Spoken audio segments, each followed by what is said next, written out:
꼬리를 가진 천체인 혜성은 행성들과는 다르게 기다란 타원 궤도를 돌고 있습니다. 태양에서 멀리 있을 때는 꽁꽁 얼어 있다가 태양에 가까워지면서 혜성의 핵이 증발해 꼬리를 만드는데요. 그런데 혜성 중에는 태양을 스치듯 지나가는 것들이 있습니다. 선그레이징 혜성으로 불리는 이들 혜성은 태양에 너무 가까이 지나가기 때문에 지상에서는 태양빛에 가려 그 모습을 보기가 어려운데요. 그런 선그레이징 혜성을 발견하며 우주에서 태양을 관측하고 있는 위성이 있습니다. 1995년 발사된 태양 관측 위성 소호. 소호는 그동안 어떻게 태양 가까이서 그 많은 위성들을 관측할 수 있었을까요? 1995년 발사된 태양 관측 위성 소호. 소호가 관측한 건 태양만이 아닙니다. 지상에서는 관측하기 어려웠던 선그레이징 혜성을 우주 공간에서 많이 발견해냈습니다. 그리고 이달 중에 그 수가 무려 3,000개에 이를 것으로 예상하고 있습니다.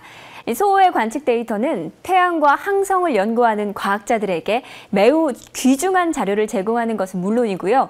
우주 기상 예보와 연구에 큰 도움을 줬는데요.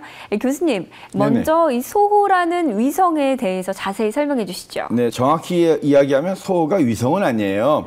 위성이라고 하는 건 지구를 도는 인공위성들을 위성이라고 하죠. 그러니까 소호는 지구를 돌지 않습니다. 소호는 태양 관측 위성인데 지구와 태양 사이에 있어요.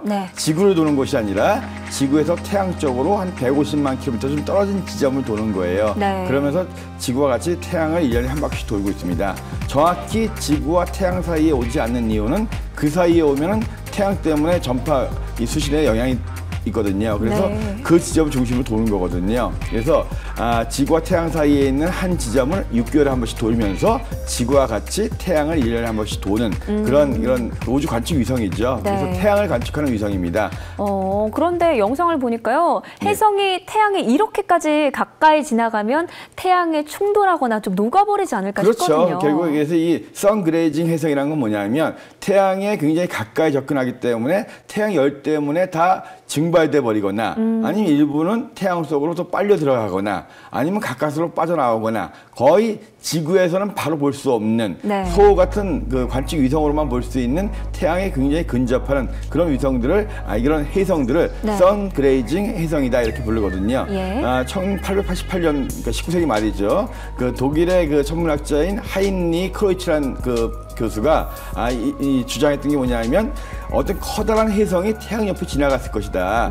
그 혜성이 깨지면서 부서지면서 그 부스러기들이 계속적으로 태양 근처로 접근하고 있다. 그래서 선그레이징 혜성의 거의 85%가 이 크로이츠 교수가 주장했던 그 커다란 혜성의 일부분들이다. 그래서 그걸 갖다가 그래서 크로이츠 선그레이징 혜성이다 이렇게 얘기하거든요. 2013년 말에 왔던 그 아이손 혜성이라고 있었어요. 결국은 너무 태양이 가까이 가는 바람에 부서지고 그래서 대부분이 태양 쪽으로 빨려 들어가고 해서 실제로 우리는 거의 안 보였었죠. 이렇게 태양에 너무 가까이 가기 때문에 그래서 너무 가까이 할 수 없는 당신한테 너무 가까이 간 거예요. 그래서 대부분 날아가거나 아니면 빨려 들어가는 이런 혜성들을 선그레이징 혜성이라고 하고 그런 혜성들의 대부분은 크로이츠 교수가 예측했던 그 거대한 혜성의 부스러기들이다. 그래서 크로이츠 선그레이징 커밋이 이렇게 부르기도 하고요. 아무튼 우리 눈으로는 볼 수 없는 지구에서는 볼 수 없는 이런 가까이 근접하는 혜성들을 이 소호 탐사 위성이 굉장히 많이 관측을 하고 있죠. 그동안 3,000개에 달하는 혜성들을 발견했는데 앞으로 얼마나 더 활동을 할 수 있을까요? 네, 그러니까 이 소호 관측 위성이 1995년도부터니까 한 20년 동안 활동하면서 그 3,000개 가까운 정도의 그 선그레이징 혜성을 관측했는데 주 목적은 그것이 아니라 태양의 활동을 관측하는 거예요.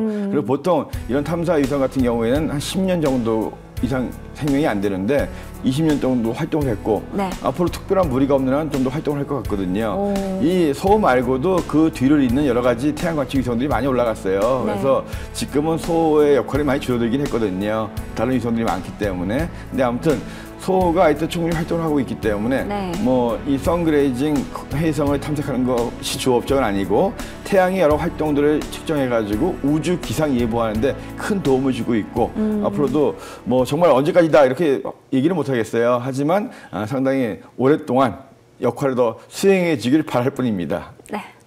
태양 관측위성 소호, 그동안 정말 눈부신 활약들을 펼쳐줬는데요. 앞으로도 어떤 성과를 가져올지 기대해 보도록 하겠습니다.